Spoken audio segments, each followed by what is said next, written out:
Teke Teke. Cette histoire se déroule en 1956. Il y avait une ville appelée Hokkaido, au Japon. Dans cette ville, il y avait une zone appelée Muroran. À Muroran, il existait un collège dans lequel étudiait une jeune fille nommée Kitsu. Ce jour-là, Kitsu est arrivée au collège avec la voiture de son père. Ses amis étaient très heureux de le constater.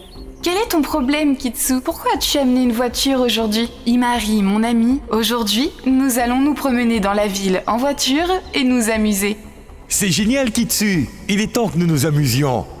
Nous n'avons pas eu d'amusement ces derniers temps. Oui, tu as raison, Fuji. Aujourd'hui, nous allons parcourir toute la ville en voiture et nous amuser.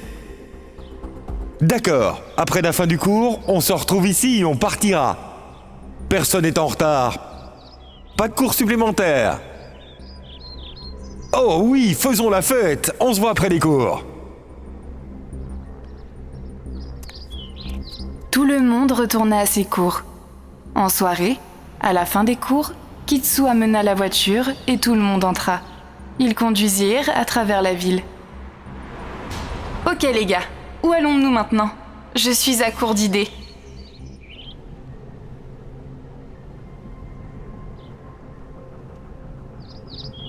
Pourquoi n'irions-nous pas à la rue numéro 13 aujourd'hui? Les amis échangent des regards et quelques sourires. Tu as raison, Fuji. Allons-y et voyons à quoi ça ressemble là-bas.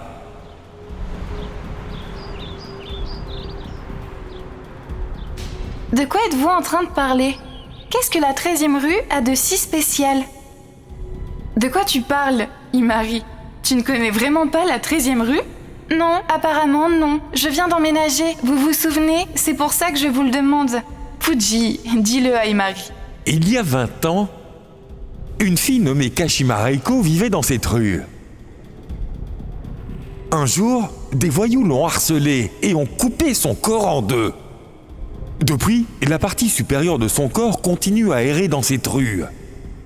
Et elle tue toute personne qui y passe. Elle est connue sous le nom de Teke Teke à Muroran. Quoi? Pourquoi? On raconte qu'elle cherche la moitié inférieure de son corps et tue tous ceux qui veulent s'approprier de ses jambes. Autrement dit, elle tue d'abord, puis coupe les jambes des gens et les essaie. Quand elles ne lui vont pas, elle s'enrage et poursuit sa quête de la prochaine victime? En écoutant Imari, tout le monde se met à rire. Alors dites-moi, mes amis, on va vers la 13e rue ou dois-je faire demi-tour? Vers la 13e rue. Non les amis, n'y allons pas aujourd'hui. Je dois rentrer tôt chez moi aujourd'hui. De toute façon, il se fait tard maintenant. De quoi tu parles? Aujourd'hui, nous avons l'occasion d'y aller. Mais je dois aussi rentrer tôt à la maison aujourd'hui. Nous y retournerons un autre jour. De toute façon, cet endroit est loin d'ici. Imari, nous devons y aller aujourd'hui. Je te promets que nous reviendrons de là tôt. Oui, allez. On est d'accord? Ok, très bien. Mais on ne restera pas longtemps. J'aime tellement mes jambes. Tous ont commencé à se moquer d'Imari. Kitsu accéléra la voiture afin qu'ils puissent arriver plus tôt. Et juste au moment où ils approchaient de la 13e rue, une femme apparut devant eux. Elle avait des cheveux blancs et semblait très vieille. Kitsu arrêta la voiture et la femme vint à la fenêtre en riant. Tous étaient choqués de voir cette femme. « Pourquoi y allez-vous ? Pourquoi as-tu traversé devant notre voiture? Tu veux te blesser ou quoi? » Ne vous inquiétez pas pour moi. Vous devriez être plus inquiet de vos propres vies. Partez d'ici. Aucun de vous ne survivra. Personne. La femme partit aussitôt, en les avertissant tous. Les 4 amis restèrent bouleversés pendant un moment. Drôle de femme. Je veux vraiment savoir ce qu'il y a dans cette 13e rue. Accélérons, Kitsu. Kitsu accéléra encore et tourna dans la 13e rue. Ils se garent et sortent tous. Ils regardaient tous la rue. Personne ne vivait dans cette rue. Toutes les maisons étaient barricadées. La rue était complètement déserte. Il n'y avait que des lampadaires autour. Je ne vois personne ici. Je suppose que Kashima a compris que nos jambes ne sont pas à sa taille. Les autres enfants rient de son commentaire. Avant qu'ils ne puissent retourner à leur voiture, un couteau traverse l'air et poignarde Imari dans le cou.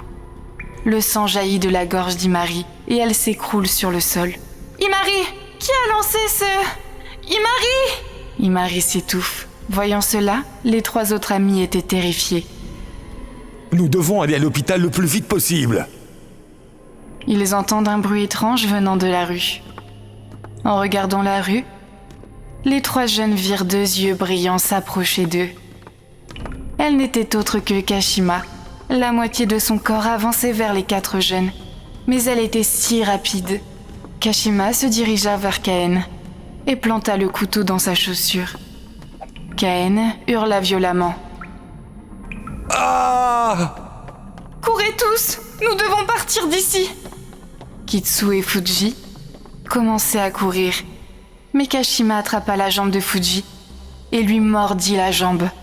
Fuji tomba au sol. Kitsu se retourna, terrifié et tremblant. Kashima se défoulait sur Fuji, à coups de dents acérées. Kitsu courut vers la voiture, la démarra et la conduisit rapidement. Kashima vit la voiture de Kitsu partir. Elle se lança à sa poursuite à grande vitesse. Kitsu transpirait en étant assis dans la voiture. Kashima bondit sur la vitre avant et la brisa. Kitsu ouvrit la boîte à gants et en sortit un couteau, puis attaqua Kashima. Mais cela n'eut aucun effet sur elle. Elle saisit le couteau de Kitsu et la poignarde avec. Kitsu mourut à son tour. Le lendemain, 2 policiers passaient à cet endroit lorsqu'ils ont vu 4 corps gisant sur le sol. 4 cadavres étaient étendus sur le sol. Leurs torses étaient séparés de leurs jambes. Cela a sûrement été fait par le fantôme de Kashima. Je ne sais pas quand les gens comprendront qu'il faut absolument qu'ils restent loin de cet endroit. Un mois après cet incident, un homme passait dans la 13e rue. Il était déjà très apeuré. Je dois être fou de passer par ici, mais je dois aller travailler. Mon patron m'a dit que c'était un raccourci. J'aurais dû vérifier la carte.